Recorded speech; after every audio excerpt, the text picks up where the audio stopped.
So Doom Patrollers, in this week's episode, Francis Patrol, we've got a lot of character development. Now, it always usually does that, but we got Larry kind of moving on with his life, and they incorporated that with the negative energy in a great way. We've got Cliff Steele going to visit his daughter for the first time, and then we've got Cyborg and the whole grid confuffle that's going on there. So we have to break down Doom Patrol episode 11, Francis Patrol.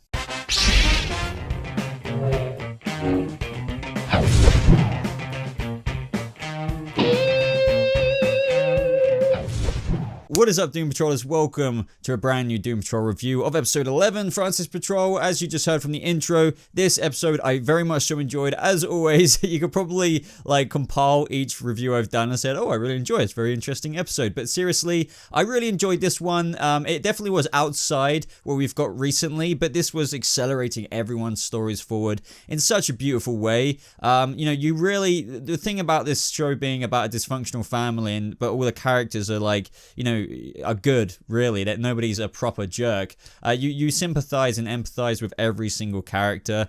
And in this episode, they really tackled the root kind of issues for everyone in this initial season. So for obviously Cliff Steele, not that these issues are going to completely go away, but that's about reconnecting with his family and if he should do that or not. Larry Trainer running his whole life, and then always kind of worrying about what other people think. And then of course we have Jane. She wants to kind of figure out why the heck the chief was going to lock her up, in her mind anyway. I reckon it's going to be a completely different outcome in the Doom Patrol-esque care home, if you will. Of course, we have Cyborg's grid taking over and the potential disaster with that kind of prophecy painting that Jane took a picture of. But, the way this episode opened up, guys, was with Larry and John in the hotel, just being together. And the thing that made this interesting for me to begin with, because we didn't know exactly what was going on, is that John was questioning this. Of course, this isn't the first time the negative energy had done this to Larry. Obviously, I think we could all tell that this was a negative energy experience. But when John, was questioning it, I was like, wow, so is he actually connecting to John's consciousness? Kind of like how, if you remember, the negative energy was doing that to Cliff Steele and then Jane a couple of episodes back. I thought, well, how's he doing that across potentially states or wherever John is in comparison to Larry? But either way, that was a really sweet opening for those two. Larry just wanted to keep being taken back to the hotel room, and he was also trying to figure out what the negative energy was trying to tell him. But also, this is the third episode in a row.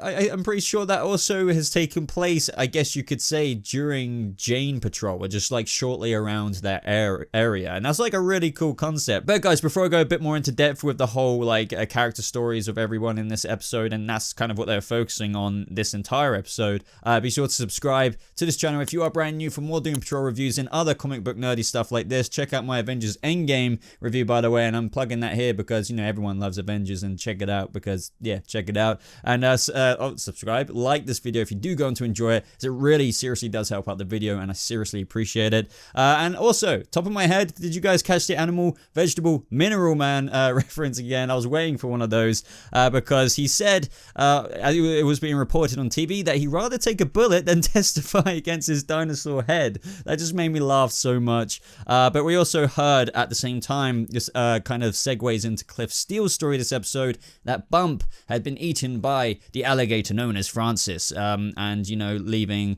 Clara completely alone. So this was essentially the straw that broke the camel's back for Cliff Steele. As we all know, I don't really need to explain this to all of you if you've been watching all season long. That's been something he's been umming and ahhing with this whole time. But let's first talk a little bit more about Cyborg. So Cyborg was talking through a computer to Grid, and I was really happy we got this episode. I was very grateful for this episode because, as I said, it accelerated forward everyone's I don't know so much Rita in a way, but we'll get to that, but mainly most people's personal journeys in this season to a significant point. Victor was talking to Grid, and he was like, yes, Victor, isn't it fun being stronger? 1 week ago you were 41% cyborg, and today you're 63% cyborg. So obviously that was freaking Victor out. He couldn't figure out exactly what that meant, because it's well, I don't notice any more cybernetics on me. And he's like, trust me, Victor, what's happening inside of you is extraordinary. So obviously we have Cyborg freaking out, we're kind of freaking out, and we're probably in the way that, oh my god, everyone is right with the speculation that they're really kind of going with that Grid evil Grid kind of taking over storyline. But obviously we also had a little bit later, just cutting it into the same discussion here, Cyborg cutting into himself to take a look around about what Grid meant. So he was relieved when he saw that just all the bone and muscle and stuff, but then he realized there is more cybernetics in there. So Grid, what are you doing, Grid? You're going rogue. You're upgrading Cyborg without his permission. And I guess like he's loving his own evolution. Grid this is, and he just keeps tweaking Cyborg into something extraordinary. So I can't wait to see where this goes. Now we can't forget in terms of Jane and everything like that. She called a meeting. That's when they briefly mentioned Flex Mantello. So I think we will be seeing him, and that's kind of the journey they went to this episode. Just in terms of how like they wanted to see his wife Dolores. She's really old, but does that really mean that Flex is old? Because there seems to be a bit of an age thing this episode, which by the way, Larry got explained, but that was very self-explanatory anyway. When he was talking to John later on in the episode, it's like radiation has its perks, but we still need to find out for everyone else. So far, I think we've had Chief with the cave lady, kind of gave him some kind of eternal life kind of factor. Obviously, Larry, mother freaking radiation, Brain in Cliff Steele. I don't know. Can Brain, like, if you don't need all the organs, can your brain like not like age over a long period of time? I don't know the science to that. Maybe you do know something about that. As for Rita, and I'm guessing, it's obviously the powers for her and the elasticity of her. And then Jane, I don't know about Jane. Cyborg's just young, so we don't know about that. So anyway, guys, Flit teleports Rita and Cliff to Florida so they can get on with the storyline with his daughter, like I mentioned earlier. I loved Rita and Cliff's pairing this episode. Correct me if I'm wrong, I don't know if we've had that too much. I don't think we have. It's usually been Cliff and Jane. But, Jane, I really love this new version of Rita. I've loved her since the beginning anyway. But, she's not Rita anymore, should I say. She's Gertrude. And that's what I really liked about her journey in terms of it wasn't as heavily, laid on thick as everyone else's personal journey in this episode. But we still had those scenes with her in the bar. At Bump's, it was like his wake or something, where everyone kind of just knew Bump, and she was eating a load of chicken with this guy, and she introduced herself as Gertrude, and I knew the second she did that, she's discovering her new self. She's not the freaking stage name anymore. If you guys have been watching my reviews all season long, you know that Robot Man is, if not my favorite character, Cliff Steele, as well as Jane. So when we had those moments with him in the bar, like going up to his daughter and he helped her up onto like the little stool so she could talk a bit about Bump, that was very touching.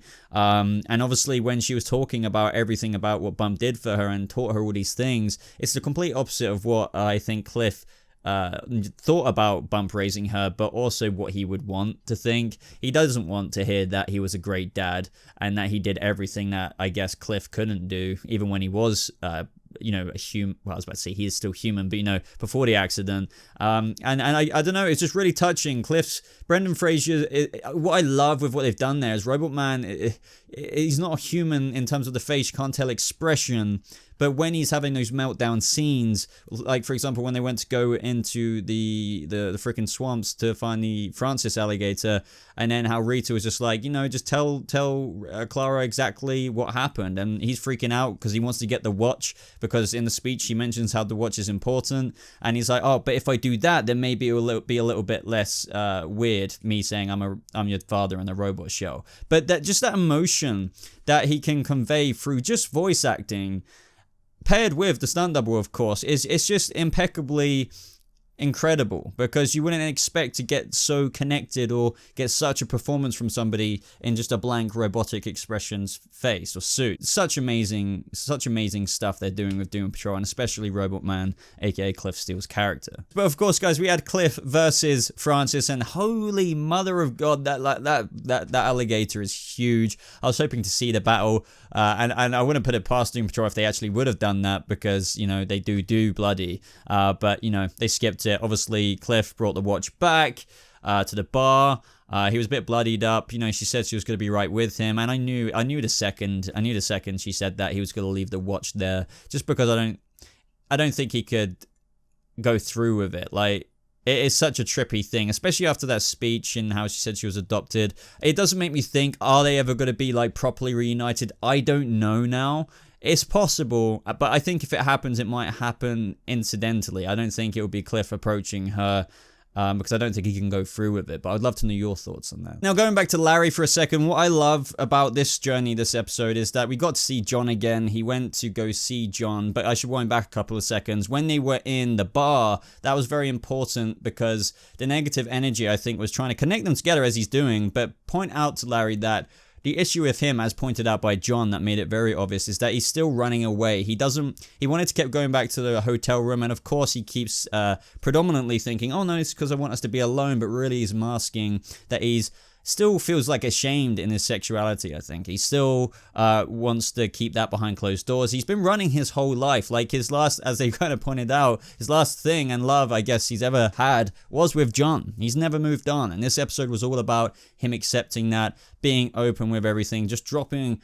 Just get over it. Like that's the kind of key thing with Larry, and that was like a very evolutionary, I feel, process for him, because that's his whole character. He's so shamed. He's always so quiet. He's always so feeling scrutinized, I guess, by the world, and through him going to visit John.